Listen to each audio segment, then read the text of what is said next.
welcome back to my channel Fain Maths Classes. So ഇന്നത്തെ ക്ലാസ്സിൽ നമ്മൾ പഠിക്കുന്നത് 5th chapter Arithmetic Progressions 2013 ചോദിച്ചിട്ടുള്ള ഒരു ഇമ്പോർട്ടൻറ്റ് ക്വസ്റ്റ്യൻ ആണ് കേട്ടോ. അപ്പോൾ എൻ്റെ ചാനൽ കാണുന്നവർ സബ്സ്ക്രൈബ് ചെയ്യാനും ലൈക്ക് ചെയ്യാനും കമൻറ്റ് ചെയ്യാനും മാക്സിമം ഷെയർ ചെയ്ത് സപ്പോർട്ട് ചെയ്യാനും മറന്നു പോകരുത്. സോ നമ്മുടെ ക്വസ്റ്റ്യൻ ഇതാണ്, find the common difference of the AP. നമുക്കിവിടെ തന്നിരിക്കുന്നതിൻ്റെ കോമൺ ഡിഫറൻസ് കണ്ടുപിടിക്കാനാണ് പറഞ്ഞിരിക്കുന്നത്. ഓക്കെ, അപ്പോൾ നമ്മുടെ ആ ഒരു എന്താണ് AP എന്ന് പറയുന്നത് ഇതാണ് 1/3q, 1/6q by 3q, then 1 minus 12q by 3q, etc. അല്ലേ? ഓക്കെ, അപ്പോൾ ഇതെന്താണ് നമ്മുടെ ഫസ്റ്റ് ടേം. അപ്പോൾ നമുക്ക് പറയാം A1, ഇത് നമ്മുടെ സെക്കൻഡ് ടേം, നമ്മൾ A2 എന്ന് പറയും, ഇത് നമ്മുടെ തേർഡ് ടേം, അതെന്താണ് A3. അപ്പോൾ കോമൺ ഡിഫറൻസ് കണ്ടുപിടിക്കാൻ നമ്മൾ എന്ത് ചെയ്താൽ മതി? A2 മൈനസ് A1 ചെയ്താൽ മതി. ഓക്കെ, അപ്പോൾ നമ്മുടെ A2 എന്ന് പറയുന്നത് എന്താണ്? 1 minus 6q by 3q minus A1 എന്ന് പറയുന്നത് എന്താണ്? 1/3q അല്ലേ? A1 ഇതാണ്, A2 ഇതാണ്. ഇനി ഇതെങ്ങനെയാണ് നമ്മൾ മൈനസ് ചെയ്യേണ്ടത്? ഇതേ രണ്ടിടത്തും സെയിം ഡിനോമിനേറ്റർ ആണ്. അപ്പോൾ അതെടുത്ത് അതുപോലെ എഴുതുക. ഇനി ന്യൂമറേറ്റേഴ്സ് തമ്മിൽ എന്ത് ചെയ്യുക? മൈനസ് ചെയ്യുക. അപ്പോൾ 1 മൈനസ് 6q മൈനസ് 1 എന്ന് വരും. ഓക്കെ, ന്യൂമറേറ്റേഴ്സ് ഒരുമിച്ച് എഴുതാം, കാരണം ഡിനോമിനേറ്റേഴ്സ് സെയിം ആയതുകൊണ്ട്. ഇനി ഇത് +1ഉം -1ഉം ആണ്. അപ്പോൾ 1 - 1 എന്താ കിട്ടുന്നത്? 0. ബാലൻസ് എന്താ ഉള്ളത്? -6q by 3q. അപ്പോൾ ക്യൂവും ക്യൂവും ക്യാൻസൽ ആവും, 3ഉം 6ഉം ക്യാൻസൽ ആവും. അപ്പോൾ എന്ത് കിട്ടും? 2. അപ്പോൾ നമുക്കിവിടെ ആൻസർ എന്താണ് കിട്ടിയത്? -2. ഈസി ക്വസ്റ്റ്യൻ അല്ലായിരുന്നോ? ഓക്കെ, ഇനി അടുത്ത ക്വസ്റ്റ്യൻ ചെയ്യാം. അപ്പോൾ നമ്മുടെ നെക്സ്റ്റ് ക്വസ്റ്റ്യൻ ഇതാണ്, if 7 times the 7th term of an AP is equal to 11 times its 11th term, then find its 18th term. അപ്പോൾ എന്താണ് നമ്മുടെ ക്വസ്റ്റ്യനിൽ പറഞ്ഞിരിക്കുന്നത്? നമ്മുടെ 7th AP-യിൽ 7th ടേമിൻ്റെ 7 ടൈംസ് എന്ന് പറയുമ്പോൾ AP-യിലെ 7th ടേം എന്ന് പറയുമ്പോൾ നമുക്ക് എങ്ങനെ എഴുതാം? A7. ഇതിൻ്റെ 7 ടൈംസ് എന്ന് പറയുമ്പോൾ നമ്മൾ എന്തുകൊണ്ട് മൾട്ടിപ്ലൈ ചെയ്യണം? 7 കൊണ്ട്. അതായത് 7 × A7. ഇത് എന്തിന് ഈക്വൽ ആണെന്നാണ് പറഞ്ഞിരിക്കുന്നത്?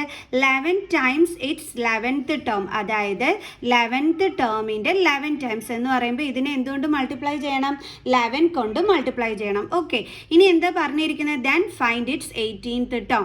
എന്നിട്ട് നമ്മളെടുത്ത് 18th ടേം എന്താണെന്ന് കണ്ടെത്താനാണ് പറഞ്ഞിരിക്കുന്നത്. 18th ടേം എന്ന് പറയുമ്പോൾ A18 ആണ് എന്ത് ചെയ്യാൻ പറഞ്ഞിരിക്കുന്നത്? കണ്ടുപിടിക്കാൻ പറഞ്ഞിരിക്കുന്നത്. അപ്പോൾ എങ്ങനെയാണെന്നുള്ളത് നോക്കാം. നല്ല ഈസി ക്വസ്റ്റ്യൻ ആണ്. അതായത് നമുക്കിപ്പോൾ കിട്ടിയിരിക്കുന്നത് 7 × A7 is equal to 11 × A11 എന്നാണ്. ഓക്കെ, അപ്പോൾ ഇതെങ്ങനെ ചെയ്യുമെന്ന് വെച്ചാൽ 7 × A7ൻ്റെ ഫോർമുല എടുത്ത് എഴുതണം. A7ൻ്റെ ഫോർമുല എന്താണ്? A7ൻ്റെ ഫോർമുല?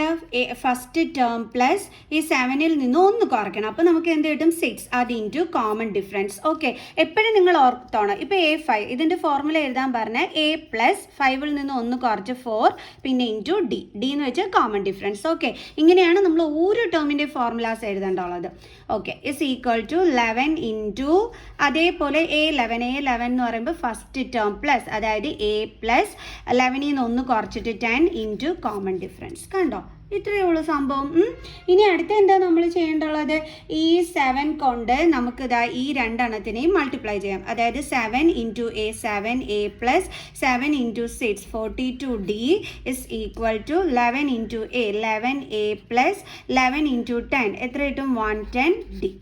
ഓക്കെ, ഇനി നമുക്ക് എന്ത് ചെയ്യാം? എയുടെ ടേംസിനെ നമുക്ക് ഇങ്ങോട്ട് കൊണ്ടുവരാം. അപ്പോൾ 7A - 11A, അതേപോലെ ഇനി ഇവിടെ എന്തുണ്ട്? +42D, എന്നിട്ട് നമുക്ക് 110Dനെ ഇങ്ങോട്ട് കൊണ്ടുവരാം. അപ്പോൾ -110D ഇസ് ഈക്വൽ ടു, ഇനി സൈഡിൽ വല്ലതും ഉണ്ടോ? ഇല്ല. അപ്പോൾ നമുക്ക് എന്ത് കൊടുക്കാം? 0.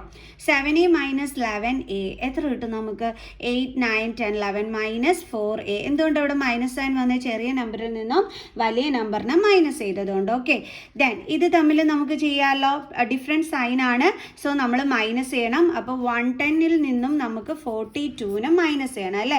അപ്പോൾ ഇവിടെ 0, ഇവിടെ 10, അപ്പോൾ 8, then 0, then 1, സോ 6. അപ്പോൾ എന്താ കിട്ടിയത്? 68. സോ ഗ്രേറ്റർ നമ്പറിൻ്റെ സൈൻ വേണം കൊടുക്കാൻ. അതിൻ്റെ സൈൻ എന്താണ്? മൈനസ്. അപ്പോൾ -68D is equal to 0. ഇനി നമുക്ക് എന്ത് ചെയ്യാം? ഇവിടെ നിന്ന് -4നെ നമുക്ക് പുറത്തെടുക്കാം. ഓക്കെ, അപ്പോൾ ഇവിടെ ബാലൻസ് എന്താ ഉള്ളത്? A.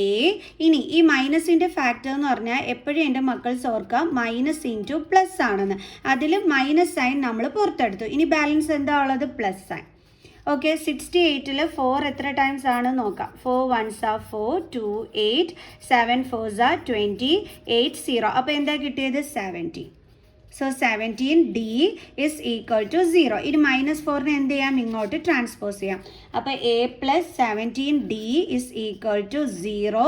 -4നെ ഇങ്ങോട്ട് ട്രാൻസ്പോസ് ചെയ്യുമ്പോൾ ഇവിടെ -4 ഇൻറ്റു ആണ്. സോ ട്രാൻസ്പോസ് ചെയ്യുമ്പോൾ ഡിവൈഡഡ് ബൈ -4.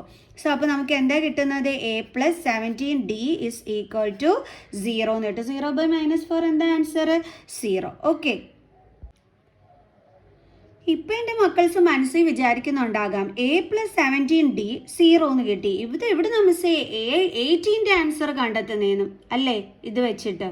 എങ്ങനെയാ ഈ A+17D എന്ന് പറയുന്നത് എന്തിൻ്റെ ഫോർമുലയാ, A18ൻ്റെ ഫോർമുലയല്ലേ എൻ്റെ മക്കൾസേ.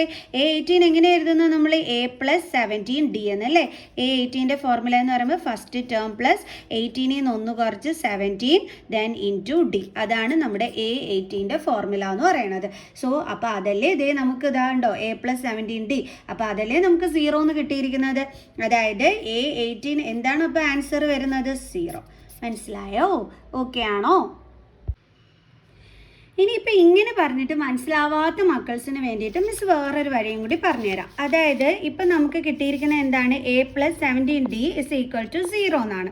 ഓക്കെ, ഇനി നമുക്ക് ഓരോ ടേംസിൻ്റെ വാല്യൂ കണ്ടെത്താനായിട്ട് നമ്മളൊരു ഫോർമുല പഠിച്ചിട്ടുണ്ടായിരുന്നു. എന്തായിരുന്നു, AN is equal to A+N-1 into D. Okay ആണ്.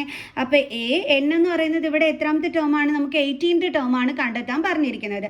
അപ്പോൾ Nൻ്റെ അവിടെ എന്ത് കൊടുക്കണം, 18 is equal to A plus എന്നിൻ്റെ പ്ലേസിൽ എന്താ കൊടുക്കേണ്ടുള്ളത്, 18 - 1 into D is equal to A+18 - 1 എന്താണ് 17, then D is equal to, അപ്പോൾ A+17Dയുടെ വാല്യൂ എന്താ നമ്മൾ നേരത്തെ കണ്ടുപിടിച്ചിരിക്കുന്നത് 0. കണ്ടോ, അപ്പോൾ A18ൻ്റെ വാല്യൂ എന്താ കിട്ടിയത് 0. അപ്പം ഇങ്ങനെ ഞാൻ പറഞ്ഞു ഇപ്പോൾ A+17D is equal to 0 പറഞ്ഞു തന്നിട്ട് മിസ് പറഞ്ഞു A18 കണ്ടുപിടിക്കാനുള്ള ഫോർമുല ഇതാണ്. അപ്പോൾ ഇതിൻ്റെ ആൻസറാണ് നമുക്ക് 0 കിട്ടിയിരിക്കുന്നത്. അതുകൊണ്ടാണ് A18 0 എന്ന് പറഞ്ഞു അല്ലേ. അപ്പോൾ ഇത് പറഞ്ഞിട്ട് മനസ്സിലാവാത്ത മക്കൾസിന് ഈ ഒരു ഫോർമുല യൂസ് ചെയ്തിട്ട് നിങ്ങൾ കണ്ടുപിടിച്ചാൽ മതി. സാധാരണ അങ്ങനെയല്ലേ, നമ്മളെടുത്ത് 12th ടേം ആയാലും എന്ത് കണ്ടുപിടിക്കാൻ പറഞ്ഞാലും നമ്മൾ യൂസ് ചെയ്യുന്ന ഫോർമുല എന്താണ്, N is equal to A+N-1 into D. So N എന്ന് പറയുന്നത് 18 ആണ്. അപ്പോൾ ഇതേ നമുക്ക് ഇട്ട് കൊടുത്തപ്പം നമുക്കിത് A+17D എന്ന് കിട്ടി. അതിൻ്റെ ആൻസർ എന്തായിരുന്നു 0. അത് നമ്മളിവിടെ ഇട്ട് കൊടുത്തു. അപ്പോൾ ഇങ്ങനെയും ചെയ്യാം, ഒറ്റയടിക്കും ഇങ്ങനെയും ചെയ്യാം, അത് നിങ്ങളുടെ ഇഷ്ടം കേട്ടോ. ഓക്കെ, അപ്പോൾ നമുക്കിനി അടുത്ത ക്വസ്റ്റ്യൻസുമായിട്ട് അടുത്ത ക്ലാസ്സിൽ കാണുന്നത് വരെ ബൈ.